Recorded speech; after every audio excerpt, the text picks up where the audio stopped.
Hi guys, welcome to my new video. Today we're going to be covering September by Earth, Wind and Fire. I thought of this track because I was recently doing, as some of you may know, I participate in some of the Highney Street Country Club recordings, and most recently we recorded Fantasy by Earth, Wind and Fire, and just sort of got me thinking that September would be a really good song to cover because it's probably one of their better known songs, and it's a song that you're going to probably come across if you're playing in like a funk or a sort of R&B sort of cover band. You're going to cover this, and you'll also do this song even if you're doing in a sort of standard top 40 band or even like, wedding bands and things. This song gets played all the time. It's almost like a staple of any kind of dance kind of scenario. So I thought it'd be a good one to cover. I will do Fantasy in another video. That's got some interesting chords and parts of that one as well. But yeah, so let's have a look at September for now. This was released, I think, 1978 off of their best of. I think it was like a best of album, their first best of, #1 sort of best of album. And the parts were created, to my knowledge, by their guitar player Al McKay, who sort of co-wrote and wrote a lot of their stuff. He was a wonderful, wonderful player as well in his own right. So the song is in the key of A, and the recording has two distinct guitar parts in it. So if you've got a band and there's two guitars in the band, there's definitely separate parts that will make this song work very, very well. But if you're just the sole or the principal guitar player, you may want to just sort of pick the dominant part and play that if there's, keyboards or horns, within the rest of the band. So the beginning of the song has a little, it's like an octave part in A. The key is in the song is in the key of A, and it has this sort of octave part.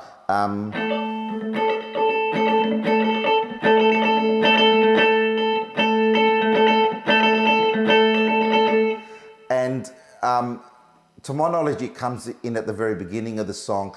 It might be in other parts of the song, but I couldn't hear it. You might be able to put it in other parts of the song if the second guitar part's not doing other things, but it's definitely at the beginning, and it's just an A octave. So all I'm playing is the 7th fret of the 4th string, and I'm playing the 10th fret of the 2nd string, and that in-between string, that 3rd string, isn't used. So you try to mute it out. Normally by, your first finger, you can just kind of lean it into that string and just kind of kills it off like that. So it's a good way of muting the in-between strings that you don't want to use. So it's just going to be that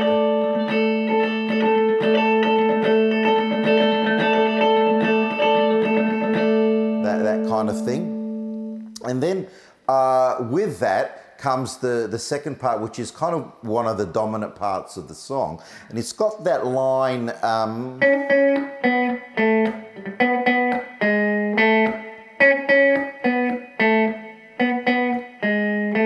you hear that at the beginning, and you hear that actually throughout the song as well. It's played, so it's a good part to try to put through, sort of, and certainly when I play this, as the main guitar player, I will play that line for good parts of the song because it's an important line, and chords and things get normally covered by keyboards anyway, but we'll go through the chords in the song as well. So this is the notes are a C sharp, it's the 6th fret, and I'm playing it on the 3rd string, interestingly enough. I find that this line, it sounds snappier, and it has a bit more bite to it than if you would play, say, like on the 4th string. You can play it there and you wouldn't be wrong, but to my ears, it sounds brighter on that 3rd string, and I think you want that kind of brightness and that snappiness for this part. So it's a C sharp on the 6th fret of the 3rd string. It's a B, which is on the 4th fret of the 3rd. We're playing this all on the 3rd string. 4th fret, then 2nd fret on the A, and then 1st fret on the G sharp. They're the notes. So it's, if I do it slowly, it's going to be.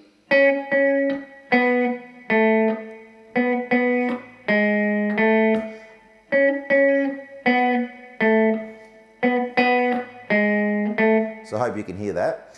And so that's the part. Now, on the recording, it's kind of played like that. It's just single notes on their own.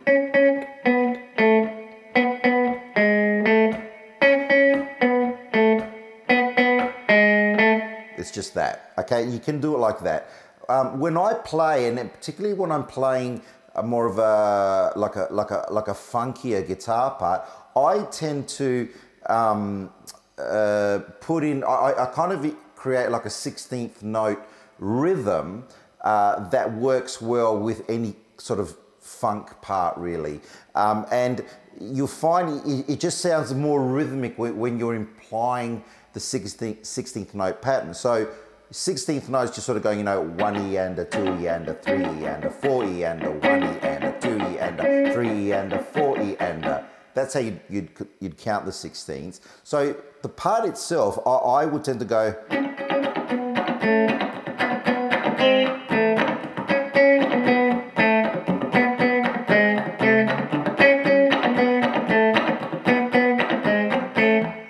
Like that. So you can hear the sort of backbeat there of what I'm doing. And I more often than not, I'll actually play the line like that because it gives more of a rhythmic sort of push with the notes. And yeah, I mean, to my ears, it just kind of sounds, it grooves more when I employ those 16ths. And I'm sure on the recording, if you listen closely, he does do that as well. But because it's a recorded part, sometimes when you're in the recording studio, you want these parts to be, you know, as clean as possible. They like that. But definitely in a live situation, you can definitely do that. And it'll just give it that rhythmic 16th note sort of funk pattern kind of push.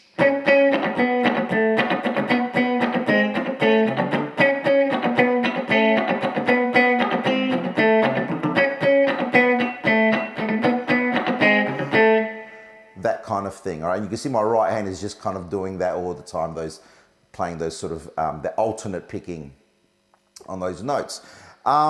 So that's kind of that part there. And then it goes into the horns come into this, that chord there. So you hear that.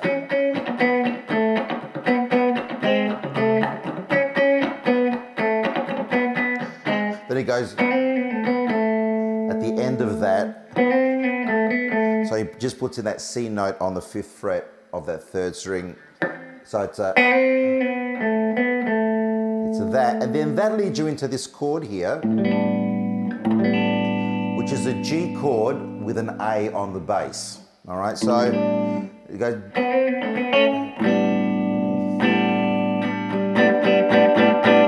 So you hear that, right? So that's just simply a G triad, and I'm kind of using just the 2nd, 3rd, and 4th strings of the triad itself. So it's the 3rd fret of the 2nd string, the D, the 4th fret of the 3rd string, which is the B, and then the G, which is the 5th fret of the 4th string. And I'm skipping the A string altogether, and I'm putting my 3rd finger on the A note, which is the 5th fret of the low E string. So that's the, okay, that's the poly, some people call these polychords. So that's the A, all right, over that G chord to get that sound. All right, so that, you hear that, and then it goes into the first verse. Now, the first verse, it has two distinct guitar parts. You'll hear this part that goes, do you remember? So you hear that, I'll do that again. Do you remember? So you hear that at the beginning of it. This it happens at the first half of the first verse. you hear those lines. So all it is I'm playing like a kind of little double stops. This is an A and a C sharp. So it's the 9th fret of the first string, 10th of the second. And then I'm playing a little sort of G sharp minor double stop, which is the 7th fret of the first string, 9th fret of the second. And then I'm playing an F sharp minor double stop, which is the 5th fret of the first string and the 7th fret of the second string. So all up, you're sort of going.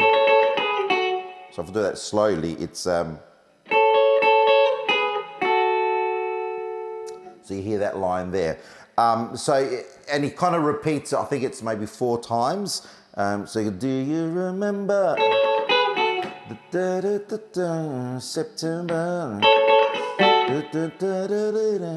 Do you remember? It was a cloudy day. I think it's 3 times, beg your pardon, not 4. So you hear that, and then while that's happening, there's that line again that we spoke about at the beginning. So you hear that, do you remember September?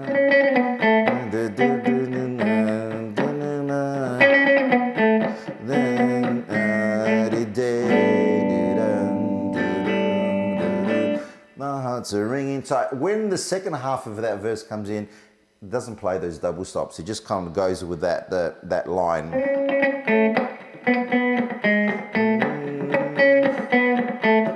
So it does that. And that kind of takes care of the verse for the most part. Now, you can, there's probably a third part that you can play in this, and that's the chords. Now, you can play the chords in this song. Bearing in mind, you don't want to get in the way of, keyboard players that might be playing the same chords. And if they are, I probably wouldn't play them, to be honest. It doesn't really need it.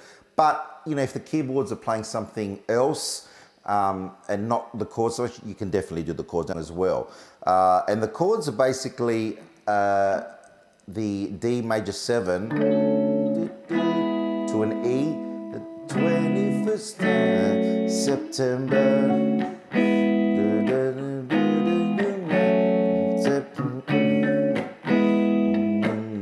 It was a cloudy day. Right, so you've got the chords. This is a D major 7. Sort of straight ahead D major 7. It's the 5th fret, 1st string, 7th of the 2nd, 6th of the 3rd, 4th of the 4th, and 5th of the 5th. Okay, that's your D major 7. To an E, this is like an inverted E chord. So I'm just playing the 4th fret of the 1st string, 5th of the 2nd, 4th of the 3rd string, and 6th of the 4th string. So, and then the next chord is a C sharp minor. And again, these are just kind of small movements within to change chords, because it kind of just sounds more musical to my ears when you're doing it that way. And so that third chord it's a C sharp minor, and just from that E chord we played before, I'm just going to add that C sharp on the bass. Right, so I'm going from that E chord that we spoke about before to that's the C sharp minor, and then you're landing on the F sharp minor, which is 2nd fret, 1st string, 2nd fret, 2nd, 2nd fret, 3rd string, and 4th fret of the 4th. All right, and then from that you go to that G with the A on the bass, that polychord we spoke about earlier.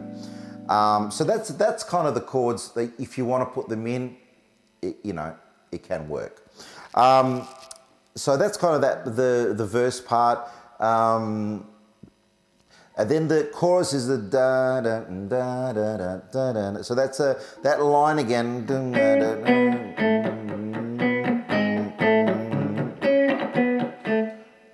It plays that line sort of over the chorus. Da da da da.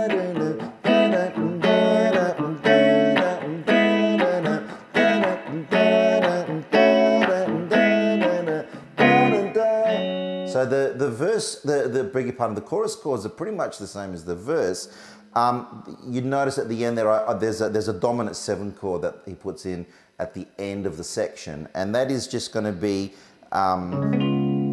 C sharp dominant 7, cloudy day, right? So that C sharp is 4th fret 1st string, 6th fret 2nd, 4th fret of the 3rd, 6th fret of the 4th string, and then 4th fret of the 5th string. It's a barred, it's kind of like a barred chord. So it's you play it like that, or if you don't want to have that lower C sharp, you can just kind of leave it out and play just the 4.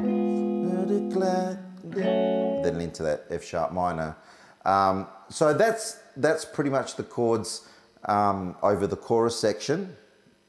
And I don't, there's not really much else in terms of the parts to this song. That sort of octave, you can play that in some other parts of the song. If you listen closely, it does come in if you've got that second guitar being able to do it. It is definitely an optional part and I probably wouldn't do it if you are the principal, guitar player. I wouldn't probably do that. It only works if you've got a second guitar doing that sort of, that octave thing. So that's kind of most of the song. They're the parts. That sort of, that line is kind of the dominant part, and that if you're playing it, if you want to talk about the dominant and the principal parts of this song, that line is definitely got to be up there with it. So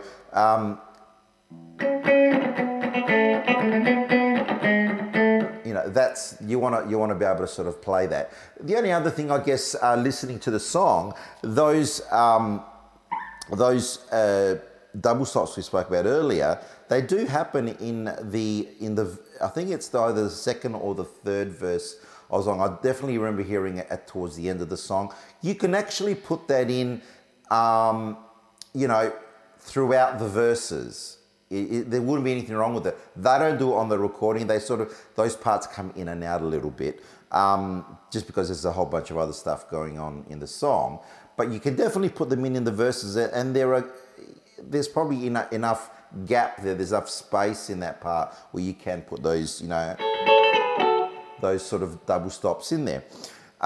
So think about putting those, throughout the verse, or at least the first half of the verses, like they do on the recording.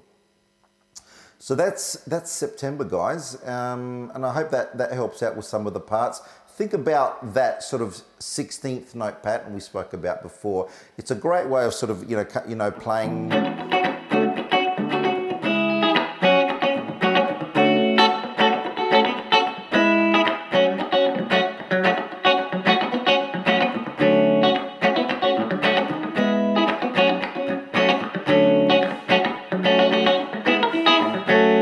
That kind of rhythm. I think if you're doing anything sort of funky, you want to sort of always consider that 16th note rhythm, rather than just keeping rhythms fairly,